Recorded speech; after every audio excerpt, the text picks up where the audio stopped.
Waluigi the Master, in my opinion, is an underrated YouTuber, and one series he has that I don't really see other people have is the Good Thing Bad Thing series. He talks about both sides of a game or console in a single video, alternating between the two sides. I'm here to try that out with AHatinTime. More specifically, the Switch port I wanted and received that just released almost half a year ago. I'm going to praise the port for all the good things and nitpick the bad things out of it. Hold on to your hats, because this will be a ride that's optimistically as cute as heck. Hey, I'm Owen, the fiction fanboy, and here's my good thing bad thing jig on AHatinTime Nintendo Switch version. Good thing! Gears at Breakfast first announced that the game would not get ported to the Switch, and yet here we are talking about it, so Nintendo console players are happy to experience it on a Nintendo console. Bad thing. Though like a majority of other third-party games that have been ported to the Switch, there had to be some sacrifices to make the game playable on the hybrid console. More on those sacrifices later. Good thing! The physical copy of the game comes with a download code for the Steal the Deal DLC. No additional money needs to be spent for the first extra portion of the story. Bad thing! It didn't come with the Yakuza Metro DLC, which was exclusive to the PC version and was available on the Switch at a later date. There is a digital bundle of everything though, so go for that if you haven't bought the game already. Good thing! Every level in the game is extremely creative, meaning that you don't have to play levels that are identical to any of the others for a majority of the time. Scaring Mafia to death as an alien from outer space, solving a murder, delivering packages, along with others. Bad thing. You know how after you move when DJ Grooves tells you not to and have to artistically make a pick? Well, you can't use touchscreen controls to do that and have to use a controller, making the task not much fun.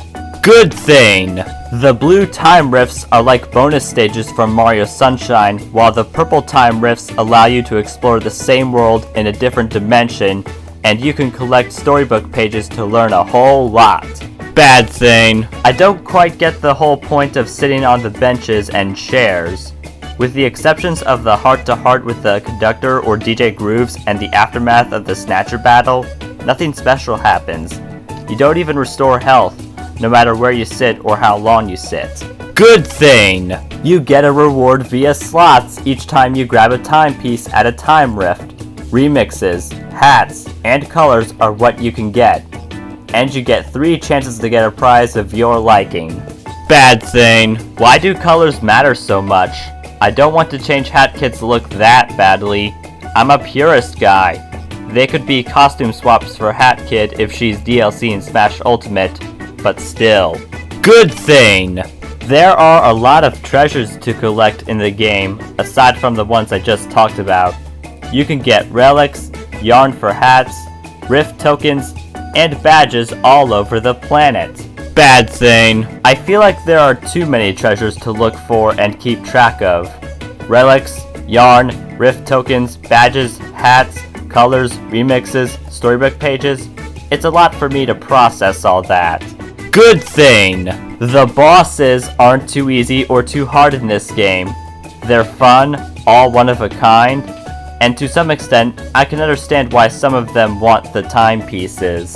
Bad thing. Regardless of whether or not you offer the conductor or DJ Grooves a timepiece, you'll still get a bomb attached to you. Way to make peace, Boyd. Good thing. Crows will ask you questions. You can type in any random answer you want to use, and your answer can be seen from other crows as you pass by them in levels. Bad thing. Some Mafia are just plain mean to you. If you high-five and fist bump with one of them, they'll slap you away and you'll take damage from that. Rude. Off-topic thing. A special interactive episode of Carmen Sandiego called To Steal or Not to Steal is certainly as great as heck. I got 2 Zets on my first play, and you should definitely see the bonus scene when you complete it. It'll totally be worth it. Good thing! Hat Kid's spaceship is a really nice hub world. You can swing around the fan in the mailroom, dive into a mountain of pillows, look at art, and relics can be put together to make things you might see at a museum. Bad thing. In docked and handheld mode, the game runs at 30 frames per second and the graphics are a little messy. They're not ugly or anything, just not as good as the graphics you'd see when playing in TV mode. Good thing! The variety of hats not only have different levels of power, they also help you decide what you want to look like when sprinting, conjuring up potions, stopping time, and etc. Bad thing. About playing on TV versus on the go, when doing the latter, the screen can have some little black bars as seen on this loading screen. I have no clue as to why that happens. Good thing! If HatKid is idle for long enough, she'll start playing with some of her toy dolls. And even sweeter, she can blow kisses, useful in Arctic Cruise, and bust some smug dance moves. Bad thing. The loading times are pretty long. It takes more than a minute for the game to start, and the load time on starting levels is a bit shorter, but not quick enough. Good thing!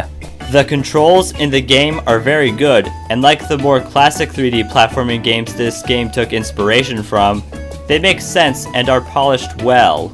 Bad thing. Though if you have drifting joysticks on your Joy-Cons or Pro Controller, the camera may move like crazy.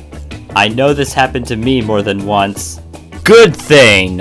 The badges are beneficial in the game. The hookshot here makes the Zelda hookshot look like a dud in comparison. You can use your umbrella to fall safely, and vroom on a scooter. Bad thing. Besides some of the Death Wish missions, why does the one-hit hero badge need to exist?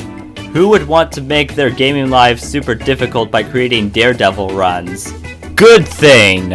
The enemies and obstacles aren't overused, from cats that steal pawns and hats to owls that will act like cosmic clones from Mario Galaxy 2 or throw clipboards. Bad thing. There are birds that wear sunglasses and styled hair, and they push you off platforms when you approach them. They think they're cool, but they ain't! Good thing! The 2D art of the game is amazing. Just look how well drawn the pictures of the acts are, the posters of the movies you make with the conductor and/or DJ Grooves, and again, the storybook pages you collect in the Purple Time riffs. Bad thing. We never actually get to see HatKid's actual home, what species she is, who she lives with, or her alien language seen when signing the Snatcher's contracts. Talk about expecting too much. Good thing! It is a Kickstarter game that took inspiration from beloved classic 3D platforming games, managed to sell over 1 million copies, available on one platform for the modern game consoles in each company. The price for the game is very reasonable, and it isn't as terrible as Mighty No. 9.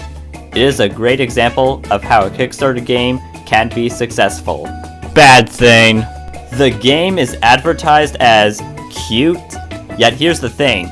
I had to investigate a murder, make deals with and surrender my soul to a devilish shadow, survive Queen Vanessa and her matter, fight baddies that want the power of the timepieces, and on top of all that, the Switch version's been rated T for teen. What's a lie? Okay, maybe I was a tiny bit overdramatic about that last one. I still very much like this game, and regardless of which console you have it on, I'm pretty sure you liked it too.